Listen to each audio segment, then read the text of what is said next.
जय सोनार विद्यार्थी, good morning. छेल्ले આપણે કેટલા પહોંચ્યા હતા?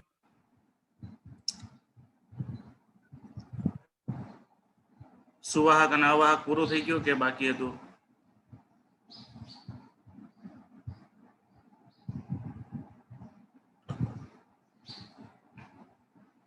કોણ કહેશે કેટલા પહોંચ્યા હતા?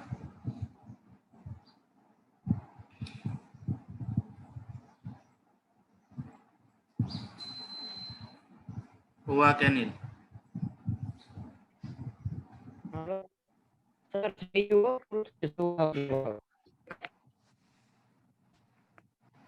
અવાજ કપાય છે પ્રશાંત. વિદ્યુત ભારનું પ્રેરણ પગ્યા હતા. વિદ્યુત ભારનું પ્રેરણ. સુવાહક અવાહક પૂરું કરી નાખ્યું હતું. ઓકે.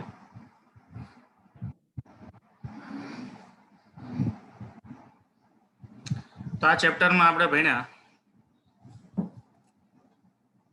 સામાન્ય સંજોગોમાં કોઈ પણ પદાર્થ તટસ્થ હોય છે. જ્યારે એને બીજા પદાર્થ સાથે ઘર્ષણ કરવામાં આવે તો ઘર્ષણના કારણે ઉષ્મા ઉત્પન્ન થાય. એ ઉષ્મા ઉર્જા વર્ક ફંક્શન કરતા વધારે હોય એ પદાર્થ ઇલેક્ટ્રોન ગુમાવે, બીજો પદાર્થ ઇલેક્ટ્રોન મેળવે. એટલે એક પદાર્થ ધન વિદ્યુત ભારિત બને છે અને બીજો પદાર્થ ઋણ વિદ્યુત ભારિત બને છે. આ જે પ્રક્રિયા છે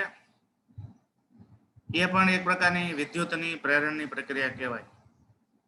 આગળ આપણે વિદ્યુત ભારના ગુણધર્મો આવશે, એમાં એક વિદ્યુત ભારનું સંરક્ષણની વાત આવશે કે નવો વિદ્યુત ભાર ઉત્પન્ન નથી કરી શકાતો કે નવો વિદ્યુત ભાર કે કોઈ વિદ્યુત ભાર નાશ નથી કરી શકાતો. ખાલી વિદ્યુતની પ્રક્રિયામાં એનું પ્રેરણ જોવા મળે છે. એટલે ઉદ્ભવ કે નાશ શક્ય નથી.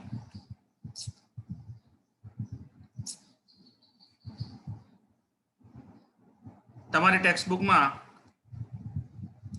પ્રેરણ ને લગતી એક પેરેગ્રાફ છે.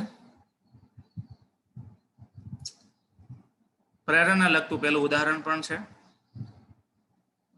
આપણે ઉદાહરણ અને આ થિયરી બંનેને એક થિયરી તરીકે જોવાના છે. એનસીઆરટીમાં ઘણા એવા દાખલાઓ છે જે ખરેખર થિયરીના બેઝ ઉપર હોય થિયરી હોય કન્સેપ્ટ અને ઉદાહરણ કે સ્વાધ્યાયના દાખલા તરીકે મૂકેલું હોય. આ ચેપ્ટરમાં પણ એવા સ્વાધ્યાયમાં હજુ પણ એવા પ્રશ્નો આવશે જે થિયોરિટિકલ છે. તો કે ફાયદો થશે ને થિયરી આપણે પહેલા ભણી ગયા હોય એટલે ડાયરેક્ટ તમે એના જવાબ આપી શકો. તો 1.4 મુદ્દો છે કે વિદ્યુત ભારનું પ્રેરણ કરવું. અહીંયા શબ્દ એવો વાપર્યો છે પ્રેરણ, ઉત્પાદન નથી વાપર્યું. શું કામ નહીં હોય એનું કારણ આપણે વિદ્યુતના જ્યારે ગુણધર્મ ભણીશું એમાં ભણીશું. વિદ્યુત ભારના જે ગુણધર્મોની વાત આવશે એમાંય ભણીશું કે શું કામ એવું નથી. આગળ એમાં વિદ્યુત ભારના પ્રેરણમાં બે રીત છે. એક સંપર્ક કરાવેલા ધાતુના ગોળાની રીત અને એક સંપર્ક વગરની રીત. આમ તો આ પેરેગ્રાફ તમને વાંચીને સમજાવો એમાં કઈ બહુ તમે આમ બોર થઈ જશો. હું તમને આખી પ્રક્રિયા સમજાવું છું ખરેખર કેવી રીતે થાય છે. તો સંપર્ક કરેલા ધાતુના ગોળા માટે વિદ્યુતનું પ્રેરણ સમજાવો એવું હોય. જોકે આ પ્રયોગ તમે બધાએ પરફોર્મ કરેલો છે. તો સાહેબ અમે ક્યાં પરફોર્મ કરવા ગયા હોય? ગુરુકુળમાં તમને સ્ટીલની સેટી આપેલી હોય, સ્ટીલની સેટી આપેલી છે કે લોખંડની સેટી છે, એના ઉપર ગાડલું પાથરેલું હોય, તમે ચપ્પલ પહેરી રાખ્યા હોય પછી તમારી સેટીને તમે ચાદરથી જ્યારે ખખેરો છો ત્યારે એમાં વિદ્યુત ભાર પ્રેરિત થાય છે. તમે અડો છો ત્યારે તમને એક કરંટનો ઝાટકો લાગે છે. આવું મોટા ભાગે શિયાળામાં વધારે જોવા મળે છે. મોટા ભાગના દરેક વિદ્યાર્થીએ આ ઝાટકાનો અનુભવ કરેલો છે 11 સાયન્સમાં તમે જ્યારે ગુરુકુળમાં હતા ત્યારે. એમાં સ્ટીલની સેટી હોય ને વધારે આ કરંટ લાગે છે. ત્યાં સેટી હતી, સેટીની જગ્યાએ અહીંયા ગોળો છે, બરાબર. સેટીની નીચે રબરના ડટા હોય, અહીંયા એક અવાહક સ્ટેન્ડ મૂકેલો છે. ચલો પેલા આપણે બે વિદ્યુતભારના ગોળા લઈએ, ગોળો એ અને ગોળો બી. બંનેને અવાહક સ્ટેન્ડ ઉપર મૂક્યા એટલે જમીનના સંપર્કમાં નથી રાખ્યા. બંને શરૂઆતમાં તટસ્થ છે. તટસ્થ એટલે એમાં ઇલેક્ટ્રોન અને પ્રોટોનની સંખ્યા બંનેમાં સમાન છે. આમાં પણ ઇલેક્ટ્રોન પ્રોટોન સમાન છે, આમાં પણ ઇલેક્ટ્રોન પ્રોટોન. અને સામાન્ય રીતે કુદરતમાં મળતા કોઈ પણ પદાર્થ હોય વિદ્યુતીય રીતે તટસ્થ જ હોય. એ માઇનસ પ્લસ હોતા નથી, એમાં માઇનસ પ્લસ પ્રેરિત કરવો પડે છે. એટલે સામાન્ય સંજોગોમાં મળેલા આ બે વિદ્યુતના ગોળાઓ એ વિદ્યુતીય રીતે તટસ્થ છે. આગળ જઈએ. હવે આપણી પાસે માનો કે કોઈ કાચનો સળિયો છે. કાચના સળિયાને તમે રેશમના કાપડ સાથે ઘસો એટલે કાચનો સળિયો ધન વિદ્યુત ભારિત થાય. શું કામ ધન વિદ્યુત ભારિત થાય? એનું કારણ આપણે ભણ્યા હતા કે કાચનું વર્ક ફંક્શન વધારે છે અને કે ઓછું છે. કાચનું વર્ક ફંક્શન ઓછું છે એટલે ઝડપથી પહેલો ઇલેક્ટ્રોન ગુમાવશે. ધન વિદ્યુત ભારિત કરેલો કાચનો સળિયો તમે ગોળાની નજદીક લઈ જાઓ એટલે આ પોઝિટિવ વિદ્યુત ભાર એ ગોળાની અંદર રહેલા ઋણ વિદ્યુત ભારને પોતાની તરફ ખેંચે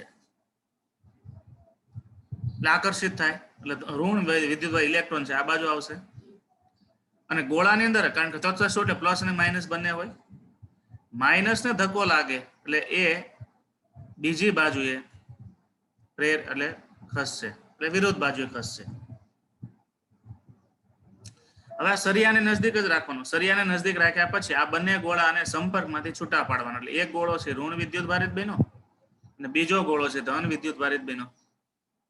ત્યાર પછી તમે સળિયાને દૂર કરો, સળિયાને તમે દૂર કરી દો તો એક ઋણ વિદ્યુત ભારિત અને બીજો ધન વિદ્યુત ભારિત બનશે.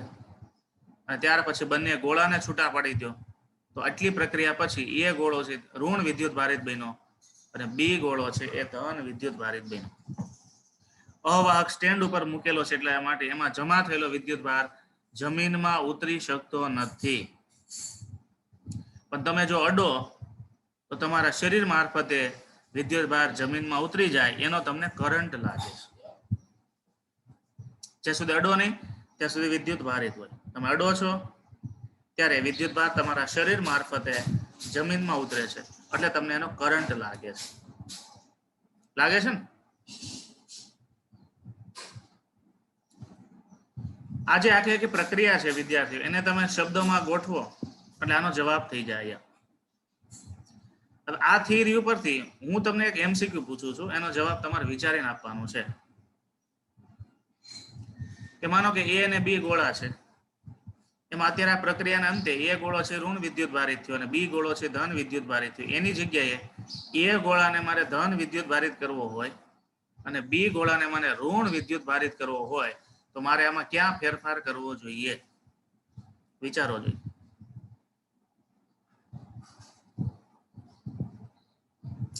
એ ગોળાને મારે ધન વિદ્યુત ભારિત કરવો છે અને બી ગોળાને મારે ઋણ વિદ્યુત ભારિત કરવો છે તો મારે આમાં શું ફેરફાર કરવો જોઈએ? કલસરિયા શું કહો છો? કાચના સળિયાને બી ગોળાની નજીક લાવવાનો. કાચના સળિયાને બી ગોળાની નજદીક લાવો એટલે બી ગોળામાં ઋણ વિદ્યુત ભાર પ્રેરિત થાય અને એ ગોળામાં ધન. બીજું આ સિવાય બુટાણી આ સિવાય ઈજ કહેવાનું છે સર. ભુવા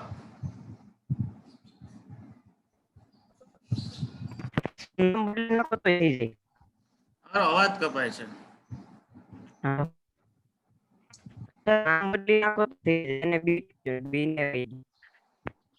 અવાજ કપાય છે એટલે સંભળાતું નથી પ્રોપર. હવે મિતુલ, સર બીજી રીતે હેલો બીજી રીતે કરવું હોય ને તો આમાં એ તરફ કોઈ ઋણ 20 ભારિત સળિયો લઈ જવાનો. મિતુલ શું કહીશ?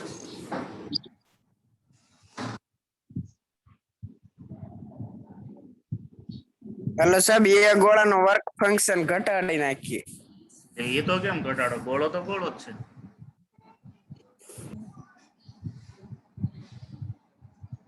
અહીંયા કાચનો સળિયો લીધો એની જગ્યાએ પ્લાસ્ટિકનો સળિયો લીધો હોત તો પ્લાસ્ટિકનો સળિયો રેશમના કાપડ સાથે ઘસો એટલે કેવો થઈ જાય? ઋણ વિદ્યુત ભારિત થાય. આ સળિયો ઋણ વિદ્યુત ભારિત હોય તો એ ગોળામાં કેવો પ્રેરિત થાય? ધન પ્રેરિત થાય. અને બી ગોળામાં કેવો પ્રેરિત થાય? ઋણ પ્રેરિત થાય. હા, એક ઓપ્શન છે આનો સળિયો તમે બી તરફ રાખો તો પણ થઈ શકે, અને આ સળિયાને કાચની જગ્યાએ તમે પ્લાસ્ટિકનો સળિયો રાખો તો પણ એ વસ્તુ થઈ શકે. બરાબર? એટલે આ ટાઈપના પ્રશ્નોના જવાબ એમાંથી તૈયાર થાય.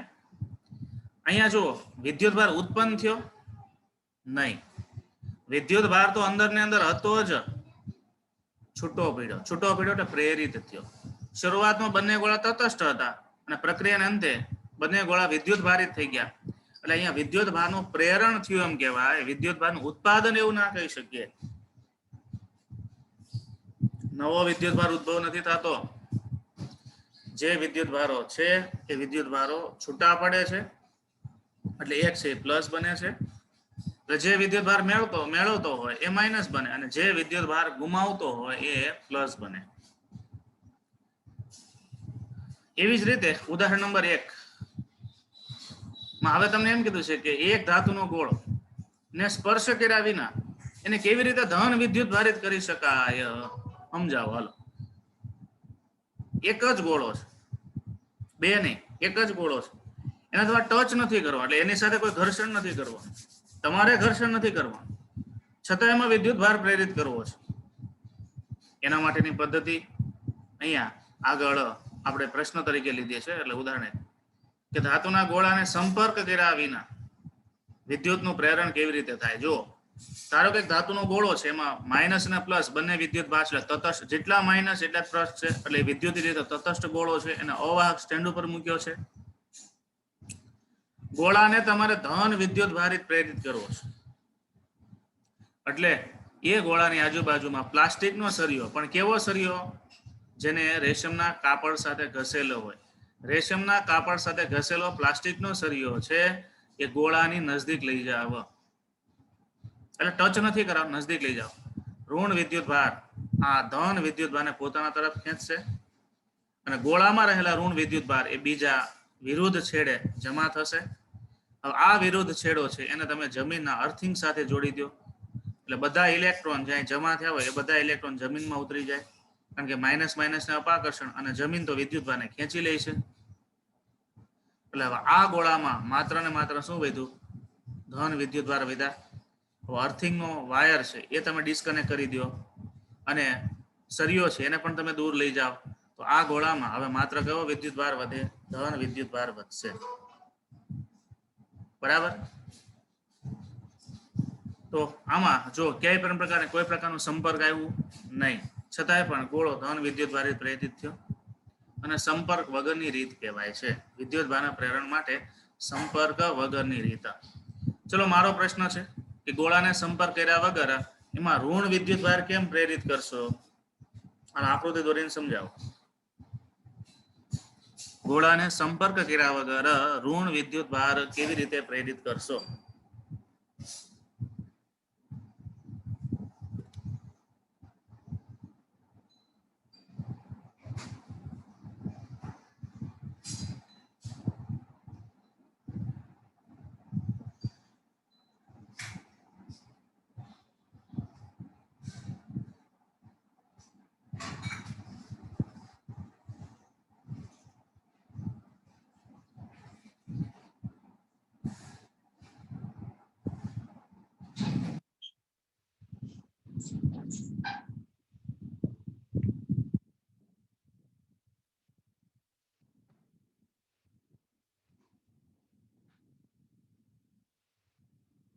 રાણપરિયા.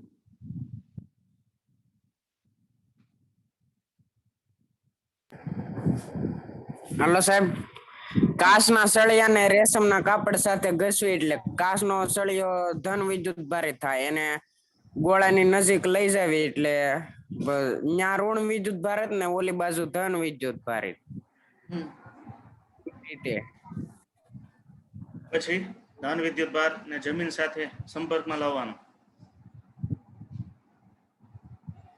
આકૃતિ દોરીને સમજાવવાનું કીધું મેં તમને, એટલે આકૃતિ દોરી અને તમારે મને કેમેરો થી બતાવવું પડશે તમે જે કહેવા માંગો છો.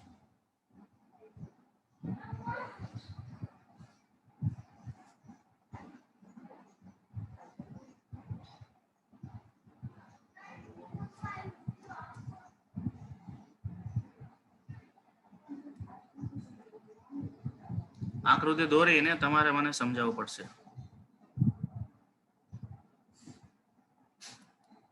કોરાટ યસ.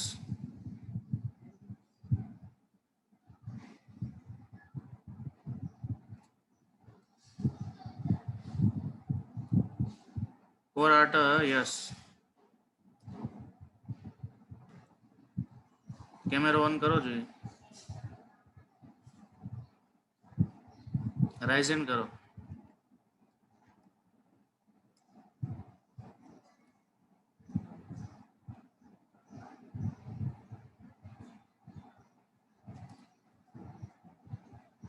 એટલે આકૃતિ દોરવામાં એટલી બધી વાર કરી તમે કલસરિયા?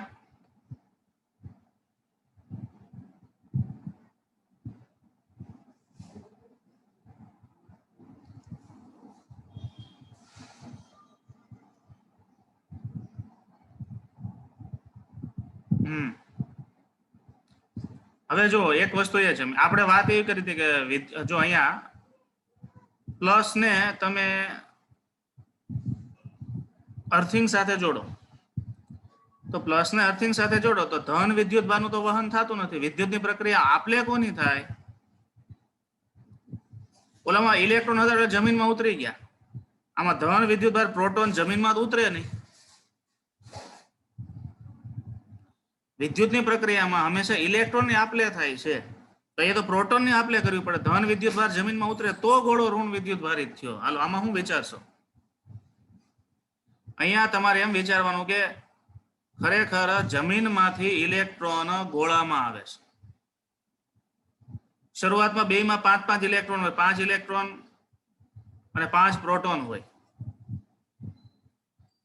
તમે ઋણ વિદ્યુત ભારે સળિયોની બાજુમાં લઈ ગયા એટલે ઇલેક્ટ્રોન આ બાજુ ખેંચાણા, અરે ધન વિદ્યુત ભારે સળિયોની બાજુમાં લઈ ગયા એટલે ઇલેક્ટ્રોન છે નજીક ખેંચાણા, પ્રોટોન છે દૂર ગયા.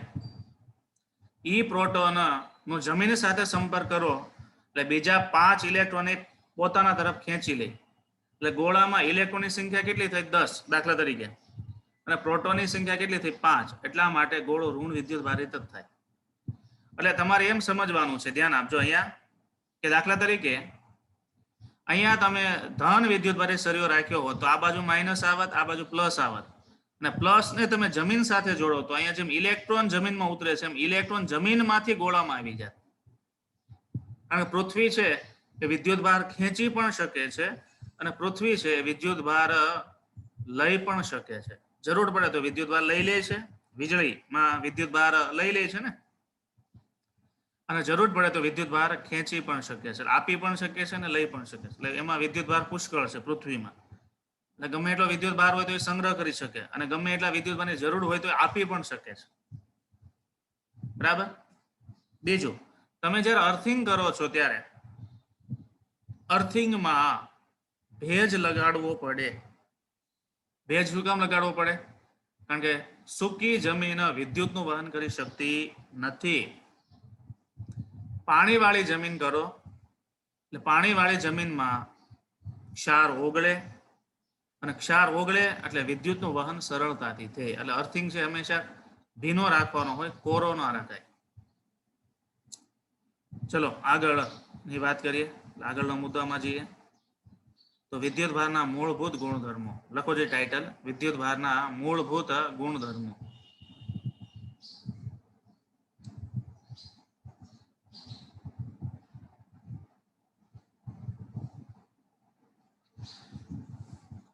આપણે આગળ વાત થઈ ગઈ વિદ્યુત ભારના બે પ્રકાર છે, ધન અને ઋણ. અને જ્યારે કોઈ પદાર્થનું વિદ્યુતભારનું મૂલ્ય ખૂબ નાનું હોય ત્યારે એને બિંદુવત વિદ્યુતભાર કહેવાય. એટલે માનો કે ઇલેક્ટ્રોન છે કે પ્રોટોન છે એના વિદ્યુતભારના મૂલ્યો ખૂબ નાના છે એટલે એ બિંદુવતમાં આવે. વિદ્યુતભારના મૂળભૂત 3 ગુણધર્મો છે. વિદ્યુતભારના મૂળભૂત 3 ગુણધર્મો છે. કયા કયા? તો કે પહેલું લખો, પેલા ટાઇટલ લખો, વિદ્યુતભારના મૂળભૂત 3 ગુણધર્મો છે. એમાં પહેલું લખો વિદ્યુતભારનો બેઝિક સરવાળો. બીજો લખો વિદ્યુતભારનું સંરક્ષણ.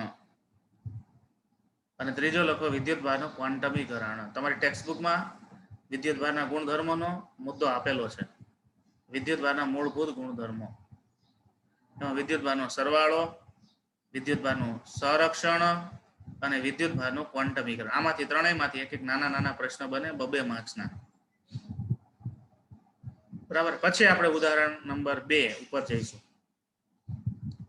તો વિદ્યુતભારનો સરવાળો નો પ્રશ્ન એ બનાવ્યો છે. યોગ્ય ઉદાહરણ આપી વિદ્યુતભારનો બેઝિક સરવાળો સમજાવો. આ બેઝિક સરવાળો એટલે શું થાય? તો મને પેલા વિદ્યાર્થી સમજાવો તો બેઝિક સરવાળો અને ખાલી સરવાળામાં ફરક શું? ખાલી સરવાળો કોને કહેવાય અને બેઝિક સરવાળો કોને કહેવાય? કલસરિયા, શું કહો છો?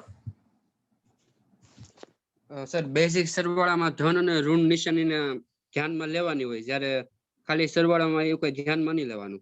એક્ઝેક્ટ. તો બેઝિક સરવાળો કરતા હોય ત્યારે ઋણ કે ધન ના જે મૂલ્યો છે એને ધ્યાનમાં લેવા પડે.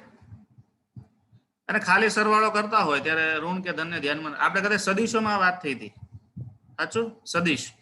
સદિશ સરવાળો કરતા હોય ત્યારે દિશા અને મૂલ્ય અને દિશા બંને ઋણ વિરુદ્ધ દિશા હોય તો આપણે ઋણ તરીકે લેતા હોઈએ છીએ. બરાબર.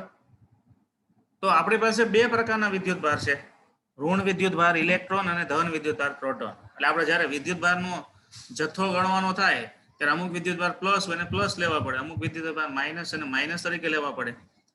એટલે જ્યારે સરવાળો કરવાની વાત આવે ત્યારે બેઝિક સરવાળો થાય. આ પહેલો ગુણધર્મ. ડાયરેક્ટ તમે સરવાળો ના કરી શકો. એટલે કોઈ પદાર્થ પાસે વિદ્યુતભાર 0 છે એનો મતલબ એવો કરવાનો એ પદાર્થ પાસે જેટલા ધન વિદ્યુતભારિત પ્રોટોન છે એટલા જ સામે ઋણ વિદ્યુતભારિત ઇલેક્ટ્રોન છે. એટલા માટે પદાર્થ તટસ્થ છે. બરાબર. એટલે કોઈ પદાર્થ પાસે વિદ્યુતભાર નથી એનું અર્થઘટન એવું થાય કે બંને એનો સરવાળો 0 થાય છે. જો કોઈ પદાર્થનો કુલ દળ મેળવવા માટે દરેક દળનો સરવાળો જ કરી શકે. આવા માનો કે આપણે દળ સાથે સરખાવીએ કે માનો કે કોઈનું દળ તમારે માનો કે 2-3 ટુકડાઓ છે, ટુકડાઓ ભેગા કરીને તમે એક મોટો ટુકડો બનાવો, એક મોટો પદાર્થ બનાવો, તમને ખબર જ છે એ મોટા પદાર્થનું કુલ દળ કેટલું થાય? તો દરેક ટુકડાના દળના સરવાળા જેટલું થાય. એમાં ક્યારેય માઇનસ ન આવે. જ્યારે દળની વાત આવતી હોય તો દળમાં હંમેશા સરવાળો થાય, એમાં બેઝિક સરવાળો ન થાય. જેટલા ટુકડા છે બધા ટુકડાનું દળ તમારે પ્લસ પ્લસ પ્લસ પર કરતું જાવ એટલે તમને આખા પદાર્થનું દળ મળી જાય.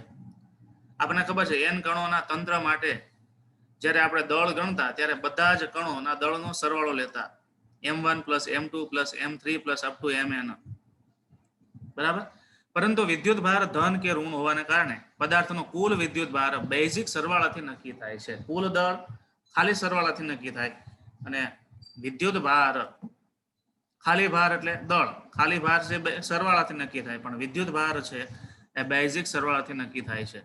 ચલો, આ એક પદાર્થ છે. દાખલા તરીકે બધા વિદ્યાર્થી આકૃતિ દોરો. આવી રીતે અનિયમિત આકારની આકૃતિ દોરો. એમાં 4 વિદ્યુતભાર બતાવો, Q1, Q2, -Q3 અને +Q4. આ રીતના 4 વિદ્યુતભાર બતાવો. આકૃતિમાં દર્શાવેલા કુલ 4 વિદ્યુતભારિત કણોથી બનેલું છે અને તેમના વિદ્યુતભારના મૂલ્ય અનુક્રમે Q1, Q2, -Q3 અને Q4. તમને સારું લાગે એમ તમને એમ થાય કે ભાઈ -Q2 લેવો છે, તમે -Q2 લઈ શકો છો, તો ફિક્સ નથી. તો પદાર્થનો કુલ વિદ્યુતભાર બેઝિક સરવાળાથી નીચે મુજબ નક્કી કરી શકાય. હાલો, કુલ વિદ્યુતભાર નક્કી કરો. કુલ વિદ્યુતભાર Q બરાબર શું થશે? Q1 + Q2 - Q3 + Q4. બરાબર. તો આનો કુલ વિદ્યુતભાર ગણવો હોય તો આ રીતે નક્કી કરી શકાય. પછી એક ઉદાહરણ આપે. દાખલા તરીકે કોઈ પદાર્થમાં 3 ઇલેક્ટ્રોન છે અને 2 પ્રોટોન છે, તો તેનો કુલ વિદ્યુતભાર કેટલો? તો 3 ઇલેક્ટ્રોન હોય એનો વિદ્યુતભાર કેટલો આવે? -3e થાય. -3e એમ લખવાનું, +2e કારણ કે પ્રોટોનનો વિદ્યુત પ્લસ છે, નો સરવાળો કરો તો તમે કુલ વિદ્યુતભાર કેટલો માઇનસ ઈ, અને માઇનસ ઈ ની કિંમત કેટલી લેવાની છે 1.6 ગુણ્યા 10 ની માઇનસ કુલમ, કારણ કે ઇલેક્ટ્રોનનો વિદ્યુતભાર આ મૂલ્યથી અપાય છે. એટલે કે પરિણામી પદાર્થ છે ઋણ વિદ્યુત ભારિત હોવો જોઈએ, આવો એનો મતલબ થાય.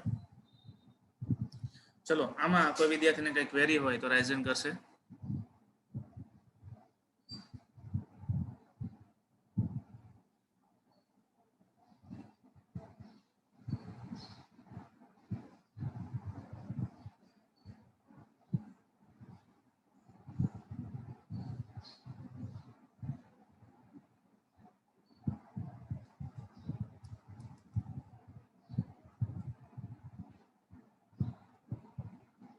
તો વિદ્યાર્થીને કઈ ક્વેરી છે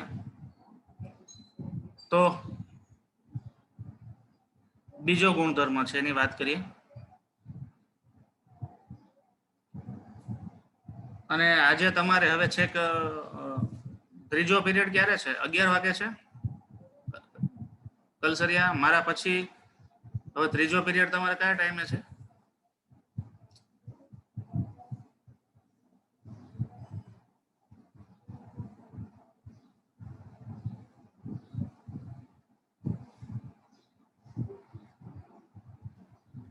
હેલો સર 11 વાગે.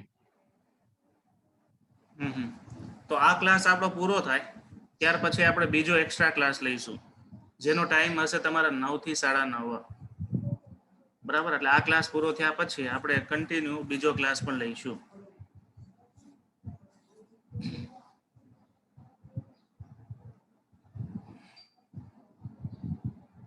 અને એમાં જો કઈ ફેરફાર થશે તો મેસેજ મૂકી દઈશ. 90% નહીં થાય. અને 15 તારીખની આજુબાજુમાં તમારે ગુરુકુળે હાજર થવાનું છે, એટલે એ પણ તૈયારી રાખજો. બરાબર, એટલે ઓફલાઈનમાં તો આ બધા ચેપ્ટર ભણવાની બહુ મજા આવશે વધારે, કારણ કે બોર્ડ વર્કથી બધું સમજાવી શકીશું. બરાબર, ઓનલાઈનમાં પણ હજુ અમુક ઘણી મર્યાદાઓ છે, છતાંય વાંધો નહીં. આગળનો મુદ્દો છે, આગળનો પ્રશ્ન છે, લખો જી. યોગ્ય ઉદાહરણ આપી વિદ્યુત ભારનો સંરક્ષણનો ગુણધર્મ સમજાવો. વિદ્યુત ભારનો સંરક્ષણનો ગુણધર્મ. તમે સંરક્ષણના બે નિયમો ભણ્યા છો, યાદ છે કઈ 11માં? ઉર્જા સંરક્ષણ અને વેગમાન સંરક્ષણ. જો કે ઉર્જા સંરક્ષણ ભણ્યા છો, રેખીય વેગમાન સંરક્ષણ ભણ્યા છો, અને કોણીય વેગમાન સંરક્ષણ આપણે ભણ્યા છીએ. તો ઉર્જા સંરક્ષણ, રેખીય વેગમાન સંરક્ષણ કે કોણીય વેગમાન સંરક્ષણ નો મતલબ શું થાય? કઈ યાદ આવે છે? ઉર્જા સંરક્ષણ તો તમને યાદ હશે. ઉર્જા સંરક્ષણનો નિયમ શું છે? ઉર્જા સંરક્ષણનો નિયમ ડાભી અનિલ. હા બોલો.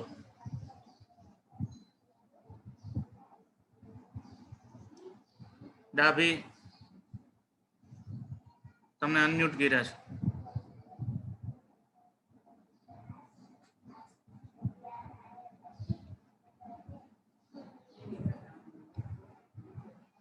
અવાજ નહીં પહોંચતો ભાઈ તમારો.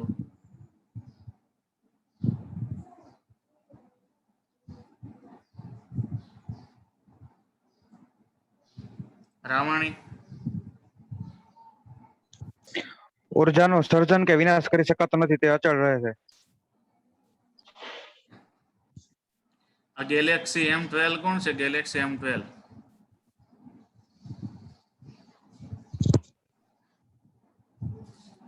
હાલો. વેગમાન સંરક્ષણ માટે શું કહો છો? વેગ સંરક્ષણ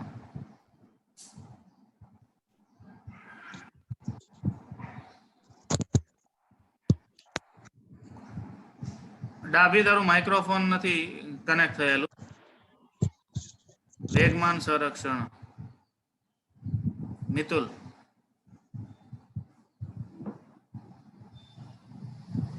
હાલો સાહેબ, કોઈ પણ પદાર્થનું પ્રક્રિયા પહેલા અને પ્રક્રિયા પછી કુલ વેગમાન અચળ હોય છે. એટલે વેગમાન અચળ છે, બરાબર. એટલે વેગમાન બદલાતું નથી. આપણે સંઘાતની થિયરીઓમાં પણ એ વાત થોડીક જોઈ હતી. એમ વિદ્યુત ભારનું સંરક્ષણ પણ આવું જ કંઈક કહે છે. કે અલગ કરેલા તંત્ર માટે, અલગ કરેલું તંત્ર એટલે કે જેને બીજા કોઈ આજુબાજુના વાતાવરણ સાથે કોઈ નિસ્બત નથી, અલગ કરેલા તંત્ર માટે, અલગ કરેલા તંત્ર માટે વિદ્યુત ભારનો જથ્થો અચળ હોય છે. વિદ્યુત ભારનું ઉત્પાદન કે નાશ શક્ય નથી. આ વિધાનને વિદ્યુત ભાર સંરક્ષણનો નિયમ કહેવાય. પછી એમાં જુદી જુદી પ્રક્રિયા આવી. એમાં પહેલી પ્રક્રિયા આપણે ઘર્ષણની લઈએ. તો ઘર્ષણની પ્રક્રિયા, માનો કે રેશમનું કાપડ અને કાચનો સળિયો, ઘર્ષણ પહેલા એનો કુલ વિદ્યુત ભાર શું હતો? 0 હતો. ઘર્ષણ પછી કાચ ધન વિદ્યુત ભારિત બન્યું, કાપડ છે ઋણ વિદ્યુત ભારિત બન્યું, પણ બેનો સરવાળો કરો તો જવાબ શું આવે? 0 આવે. એટલે વાત એવી થઈ વિદ્યાર્થીઓ કે માનો કે આ આકૃતિ આપણે જોઈ, કે માનો કે આ બુકની આકૃતિ આપણે જોઈ, એ પ્રક્રિયા પહેલા તમે ઘર્ષણની પ્રક્રિયા કેલા કે આ પ્રક્રિયા પહેલા, આ પ્રક્રિયા પહેલા આ એ અને બી ભાર કેવો છે? 0 0. આ બધી પ્રક્રિયા પછી એ ઋણ વિદ્યુત ભારિત થયો અને બી ધન વિદ્યુત ભારિત થયો. આખા તંત્રનો કુલ સરવાળો શું થઈ ગયો? 0. આમાં કોઈ વિદ્યુત ભાર ઉત્પન્ન નથી થયો કે કોઈ વિદ્યુત ભાર નાશ નથી પામ્યો. વિદ્યુત ભારનો બેઝિક સરવાળો, સોરી, એટલે વિદ્યુત ભારનો કુલ જથ્થો છે કેવો હોય? અચળ હોય. આ વિધાનને વિદ્યુત ભારનો એટલે કે વિદ્યુત ભાર નાશ નથી પામતો કે વિદ્યુત ભારને ઉત્પન્ન કરી શકાતો નથી, માત્ર ને માત્ર વિદ્યુત ભાર સ્થાન બદલે છે. એટલે એના ઉપરથી આપણે વિદ્યુતનો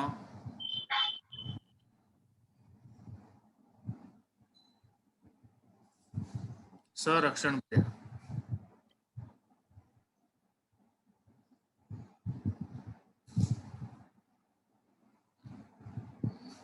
ચલો બીજી પણ એમાં બીજા પણ ઉદાહરણ આપ્યા છે. એક ઘર્ષણનું ઉદાહરણ છે, બીજું ઉદાહરણ છે રાસાયણિક પ્રક્રિયા, ન્યુક્લિયર પ્રક્રિયામાં બધે વિદ્યુતનું સંરક્ષણ જોવા મળે. તો પહેલી સામાન્ય પ્રક્રિયા છે ઘર્ષણની પ્રક્રિયા, કે રેશમના કાપડને કાચ સાથે ઘસવાથી કાચ ધન અને કાપડ ઋણ બને છે અને બેઝિક સરવાળો કેવો રહે છે? 0 રહે છે. ભૂલથી ઋણ આવી ગયું છે. બેઝિક સરવાળો કેવો રહે છે? અચળ અથવા તો 0 રહે છે. પછી રાસાયણિક પ્રક્રિયા NaCl છે, એની પ્રક્રિયા પહેલા કુલ વિદ્યુત ભાર કેટલો હોય? 0. પ્રક્રિયા પછી Na+ અને Cl છે છૂટા પડે તો Na+ થયું એટલે પ્લસ Q વિદ્યુત ભાર થયો, Cl- એટલે માઇનસ Q વિદ્યુત ભાર થયો. બેનો સરવાળો કરો તો જવાબ શું મળે? 0. પછી ન્યુક્લિયર પ્રક્રિયા છે. ન્યુક્લિયર પ્રક્રિયામાં માનો કે નિકલનું બોક્સ છે, નિકલના બોક્સ ઉપર તમે આલ્ફા કણો, સોરી ગેમા કિરણોનો મારો ચલાવો. ગેમા કિરણો જ્યારે નિકલના બોક્સ ઉપર મારો ચલાવો ત્યારે એમાંથી ઇલેક્ટ્રોન અને પોઝિટ્રોન છૂટા પડે છે. ઇલેક્ટ્રોન છે ઋણ વિદ્યુત ભારિત છે અને પોઝિટ્રોન છે ધન વિદ્યુત ભારિત છે. બેનો સરવાળો કરો તો સરવાળો કુલ વિદ્યુત ભાર શું થાય? 0. આલ્ફા બીટા ગામા, ગામા કિરણો છે તટસ્થ છે. તટસ્થ પદાર્થ ઉપર તટસ્થ કિરણો મારો ચલાવો, એમાંથી જે વિદ્યુત ભાર છૂટા પડે છે એનો બેઝિક સરવાળો કરો તો તમને જવાબ 0 આવે છે.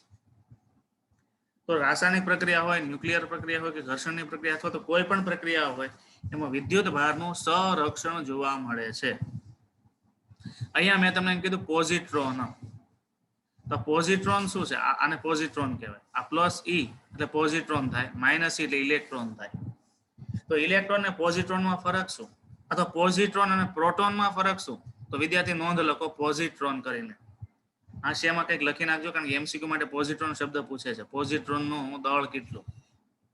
પોઝિટ્રોનનો વિદ્યુત ભાર કેટલો? પોઝિટ્રોનનો મતલબ થાય વિદ્યાર્થી પોઝિટિવ ઇલેક્ટ્રોન, કે જેનું દળ ઇલેક્ટ્રોન જેટલું હોય અને વિદ્યુત ભાર પ્રોટોન જેટલો હોય. પોઝિટ્રોન એટલે પ્રોટોન નથી. પ્રોટોન હોય તો દળ જુદા જુદા આવે. બરાબર? લખો, જે કણ નું દળ ઇલેક્ટ્રોન જેટલું છે અને વિદ્યુત ભાર પ્રોટોન જેટલો છે એવા મૂળભૂત કણને, એવા સૂક્ષ્મ કણને પોઝિટ્રોન તરીકે ઓળખવામાં આવે છે.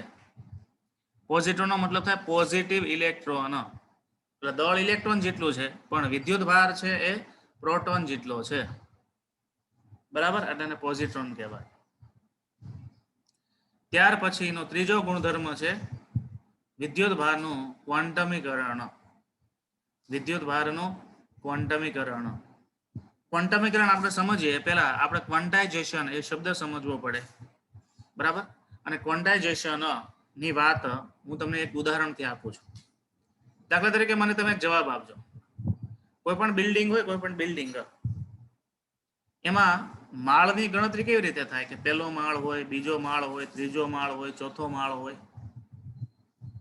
એમાં 3.5મો માળ હોય. કોઈનું એડ્રેસ એવું છે કે 3.5માં માળે આવજો, કે 3 માળ પૂરા અને 1 માળ અધૂરો, એવું ક્યારે શક્ય છે? તો આમ તમે જોવા જાઓ તો માળ, બિલ્ડિંગ ની અંદર જે માળની ગોઠવણી છે 1, 2, 3, 4 એ રીતે થાય છે. સંખ્યાની રીતે જોવા જાવ તો 1 અને 2 ની વચ્ચે 1.5 મૂકી શકાય, પણ બિલ્ડિંગ માટે નથી મુકાતો. આમ તમે ગણતરી કરતા હોય તો 1 પછી 1.5, 1.4, 1.3 મૂકી શકાય, પણ બિલ્ડિંગના કેસમાં એ મુકાતું નથી. એટલે કે તમારે સંખ્યા હંમેશા પૂર્ણાંક મૂકવી પડે. પહેલો માળ, બીજો માળ, ત્રીજો માળ, ચોથો માળ, પૂર્ણાંક સંખ્યા જ મૂકવી પડે.